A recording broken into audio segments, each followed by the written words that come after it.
Watching TKC Daily, where we make sense of the global events with straight facts and sharp analysis. We begin with a devastating natural disaster.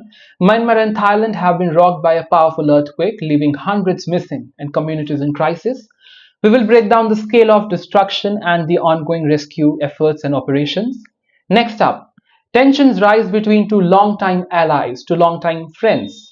Canada's Prime Minister Mark Carney has declared that Canada's old relationship with the United States is over. What does this mean for trade, diplomacy, and future partnerships? We will explore the fallout. Then Vladimir Putin has floated the idea of a UN-led government in Ukraine, a proposal that has left many skeptical. On the show, we will analyze the implications and reactions from around the world. Then coming closer to home, we are tackling a growing concern. India's elite IITs and IIMs are no longer guaranteeing jobs. A shocking new report reveals a significant drop in placement rates, raising serious questions about education, employment, and what students can do to stay ahead. And finally, have you noticed an explosion of Studio Ghibli style art on your social media feeds? Well, AI-generated images are taking over the internet, but this trend would likely be despised by legendary animator Hayao Miyazaki. We will discuss the controversy and what does it mean for the future of art. All this is lined up. Let's begin. A catastrophic 7.7 magnitude earthquake struck central Myanmar, causing massive destruction and leaving hundreds feared dead. The earthquake's epicenter was identified 16 kilometers, which is 10 miles, northwest of Siang, a region already struggling with political unrest. The tremors were so powerful that they were felt across Myanmar's borders in Thailand, in India, and in China, leading to widespread panic and structural damage across some areas. Saigon, the hardest hit region, is a stronghold of pro-democracy resistance group fighting against the military junta that seized power in 2021. The ongoing conflict had already displaced millions and left communities in ruins. Now, the earthquake has further devastated an already suffering population. The situation is not very good in this country at this point of time. The rescue operations in Myanmar have been slow due to restricted access, damaged infrastructure, and an ongoing political turmoil. A member of rescue team in Mandalay reported that while the exact death toll remains unknown, it is, and I quote, at least in the hundreds. And this number is expected to rise as more information emerges. This earthquake's impact wasn't limited to Myanmar. In Bangkok, Thailand, an unfinished high-rise collapsed, trapping at least 81 construction workers beneath the rubble. The disturbing footage shows a rooftop pool overflowing as buildings swayed violently. Thailand's Prime Minister had since visited the collapse site. He calls for calm and overseeing rescue operations. Now, what is the country doing to overcome this?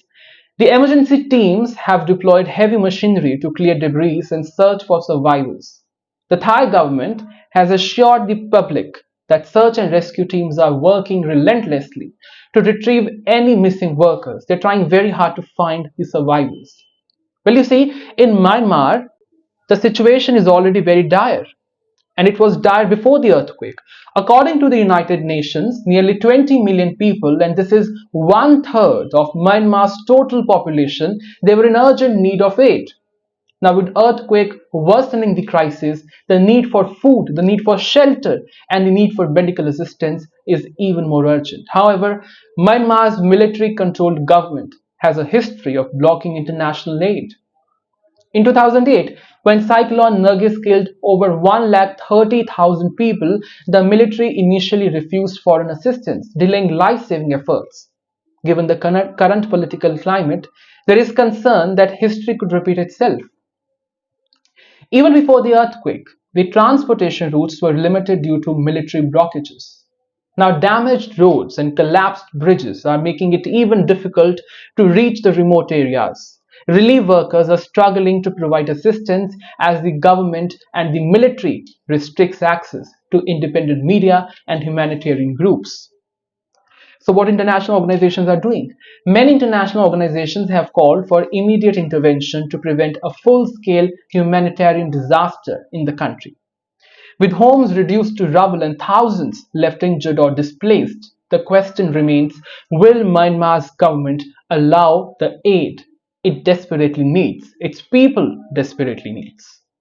Well, for now, rescue workers continue to dig through the devastation, hoping to find survivors amid the ruins. The world watches as Myanmar faces one of its most challenging moments in the recent history, and I hope things get better very soon. Well, if you think friendships last forever, I would say think again. Canada's Prime Minister Mark Carney has just declared that the country's deep economic and security partnership with the United States is officially over. It seems like a final blow to the already fragile US-Canada relations. The statement comes in response to a brutal 25% tariff on imported vehicles and parts imported by United States President Donald Trump, a move that threatens to cripple Canada's auto industry and redefine its economic future. Trump announced that this is permanent, making it clear that the days of smooth trade relations are long gone. Khan, addressing reporters in Ottawa, did not mince words. He said, and I quote, "We must fundamentally reimagine our economy." And this signals a major shift away from Canada's traditional reliance and dependence on the United States market. Let me give you a little overview of the history. For decades in 1965, Canada-US Automotive Product Agreement symbolized economic unity between these two nations. Now Carney has pronounced it dead. In response, he is preparing aggressive countermeasures designed to inflict, and I quote, "maximum impact on the United States economy." Canada has already retaliated against previous US tariffs on aluminum and steel with some 60 billion Canadian dollars in counter tariffs, but this latest assault on the auto industry escalates the tension to a completely new level, to a completely new height. Now, with Canada's federal elections looming on April 28, Carney has shifted its campaign into the crisis mode. His government is now weighing bold economic restructuring plans, including diversifying trade partnerships to reduce its dependence on the United States. Meanwhile, opposition leaders are sharpening their attacks as well. Conservative leader Pierre Poilievre called the tariffs, and I quote, "unjustified and unprovoked." While NDP leader Jagmeet Singh took an even harder stance, branding Trump's action, and I have to quote again, "illegal trade war," and again, "betrayal of a close ally." Singh proposed banning automakers that relocate production from selling vehicles in Canada, and a radical step that could reshape the industry. Now, this fallout extends beyond Canada's borders. Germany, the European Union, and major economies have condemned Trump's tariffs, with Germany vowing, and I quote, "will not give it in." Trump, unfazed, warned on Truth Social that any alliance between Canada and the European Union against the US would be met with even severe economic penalties. Mexico, another major auto supplier to the US, is treating carefully. President Claudia Sheinbaum has promised a formal response on April 3, but reassured that Mexico's commitment to free trade is stating, of course, there shouldn't be tariffs. This is what she said. The US imported about 8 million cars last year. This amounts to some $240 billion in trade. Now, with Canada's role as a key supplier under threat, the future of North American auto industry hangs in a balance. Khan insists that Canada can survive and even thrive by retooling and diversifying, but the road ahead is filled with uncertainty. As tensions escalate and economic battle lines are down, one thing is crystal clear: the old Canada-US relation is history. What comes next is an era of economic conflict, high-stakes diplomacy, and a fight for Canada's financial independence. If you think the rules of a war are clear, then think again, because Vladimir Putin just proposed something that could change the course of Ukraine conflict entirely. The Russian president has floated the idea of placing Ukraine under temporary United Nations control to elect what he calls, and I quote, "a more competent government." Well, yes, you heard that right. Putin is now suggesting that Ukraine's government be essentially dismantled and restructured under what? Under international supervision. To many, this is nothing short of a calculated attempt to delegitimize Ukrainian President Volodymyr Zelensky and stall the already fragile peace talks. What did Ukraine do? Ukraine wasted no time in calling Putin's suggestion, and I quote, crazy, arguing that it's just another move to delay real peace efforts. The proposal comes at a time when United States President Donald Trump is leading efforts to broker a truce, a peace deal, a process that has already seen limited success, including a short-lived ceasefire in the Black Sea. But with Russia now demanding the lifting of Western sanctions as a condition for further negotiations, critics argue that Putin is simply playing for time.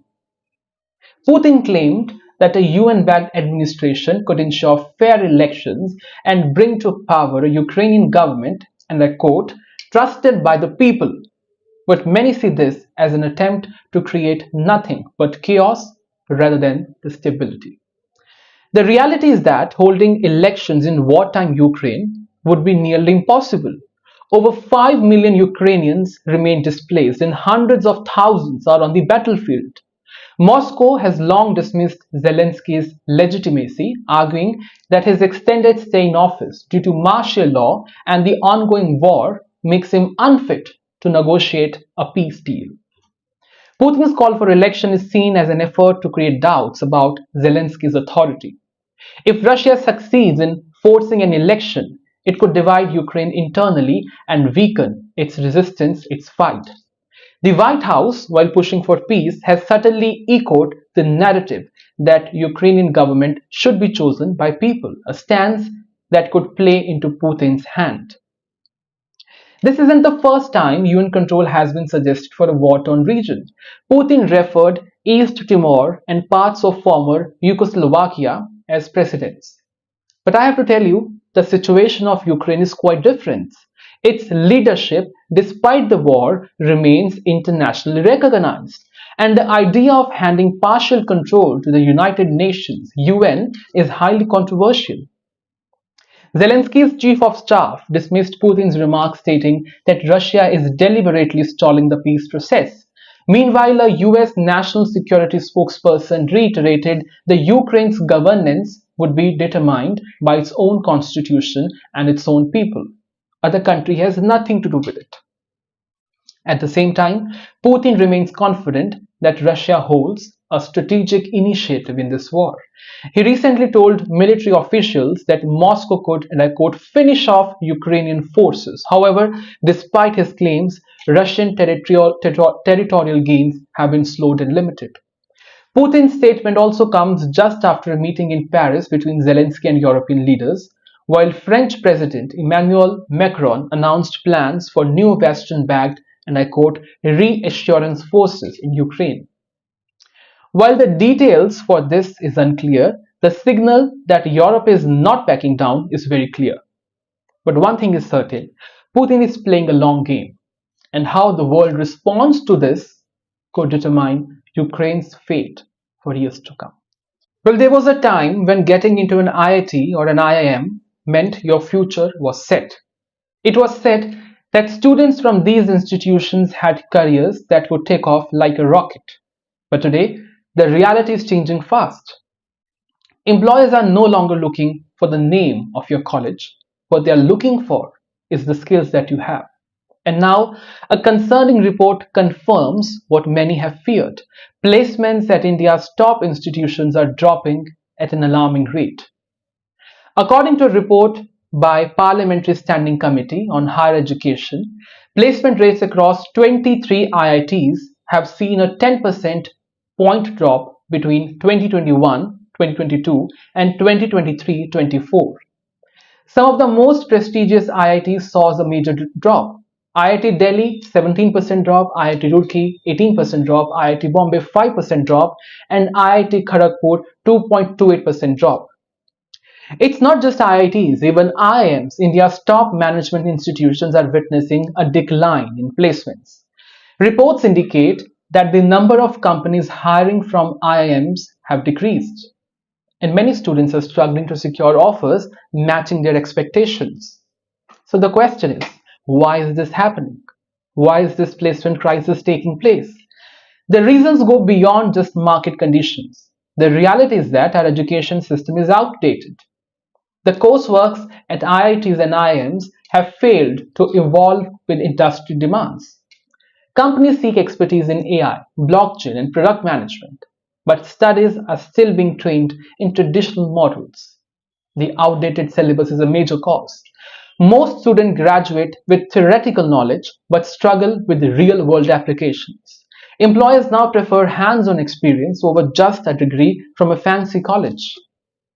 IIT and IIM graduates often expect higher salaries, but companies are cutting costs and seeking more cost effective hires who can deliver value immediately. And also, the demand for traditional engineering role is shrinking, and companies now need employees with multidisciplinary skills that they can use in one department at the same time in another department. Economic uncertainty, tech layoffs, and reduced startup funding have also contributed to fewer job openings. But now question is, what students should do? If you are an IIT or IIM student or planning to be one, or just a student for that matter, this shift may seem worrying. But there is a good news. There are ways to adapt and stay ahead. What you need to do is focus on artificial intelligence, data science, blockchain, and product management, which are hot in today's job market. What else can you do? Gain practical experience. Go for internship, freelance projects, and real world experience will teach you and will help you stand out in the crowd. Next, build a strong online presence. Companies now check GitHub, LinkedIn, and personal websites to evaluate yourself, to evaluate the candidates. Showcase your work. Then be open to alternate careers. Many students are shifting towards consultancy, finance, entrepreneurship, product management. So the point that I'm trying to make is that rather than relying solely on engineering roles or on a particular field, make another shift. Then develop a cost-effective value proposition. If companies are looking for cost-effective employees, give it to them.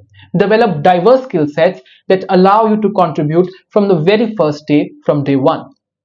So the bottom line here is that the decline in placements at IITs and IIMs is a wake-up call for all of us, not just for the students, but for the entire education system. Degrees alone are no longer enough. Skills and adaptability are the future. So if you think getting into an IIT or IIM guarantees a job, think again. The real question now is, are you ready for the evolving job market? If you have been scrolling social media lately, you would have probably noticed the surge in dreamy hand-painted landscapes, soft-lit family portraits, and whimsical characters, each looking like it was plugged straight from Studio Ghibli film. But here's the catch. Most of these images weren't drawn by hand. They were created by artificial intelligence. OpenAI's newest image generator tool has sparked a wave of Studio Ghibli-inspired artwork online, fueling both excitement and controversy in equal measure. While many are mesmerized by these AI-generated visuals, some argue that they go against the very spirit of Ghibli's artistic philosophy. Studio Ghibli, co-founded by legendary animator Hayao Miyazaki, is revered for its deeply human storytelling, meticulously handwritten animations, and stunningly detailed worlds. Unlike mass production animation, Ghibli's films thrive on imperfections. Every brushstroke, every subtle movement, and every frame excludes a personal touch. But Ghibli films are not just about aesthetics. They carry profound themes like war, loss, environmental destruction, and the fragility of human connections, woven into fabrics of their storytelling. The magic comes from the labor of dedicated artists who breathe life into every scene over months, sometimes even years. OpenAI's latest tool allows users to generate high-quality images in Ghibli's iconic style just using a few words, a prompt. The technology's loose copyright filters have flooded the internet with AI-generated Ghibli-inspired content, from fan-made portraits to surreal crossovers and even reimagined film scenes. At first glance, it feels like a beautiful tribute, but for many fans and artists, it's a troubling sign of what's to come next. The backlash stems from one simple fact. AI-generated art is fundamentally at odds with the philosophy of Studio Ghibli.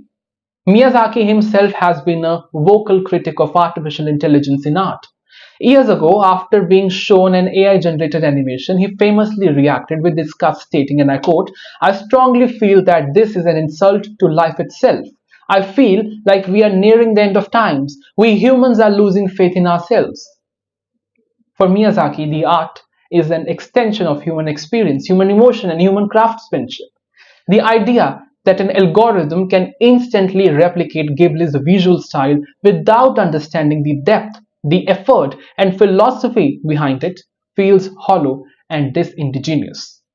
Beyond Ghibli, the controversy faces us to confront bigger questions about artificial's role in creativity. Does AI generated art dismiss and diminish the value of human artistry? Is it unethical to imitate an artist's signature style without their involvement? While AI tools make art more accessible, do they also threaten the livelihood of real artists, the people who are not artificial intelligence? While the trend of AI generated Ghibli art may fade, the debate over AI's use in artificial art is only beginning. As technology continues to evolve, we must decide where we draw the line between inspiration and imitation, between convenience and craftsmanship, because at its core, the art has always been more than just how it looks. It's about the heart and soul behind its creation. And that's all I have for you on the show tonight. Now I will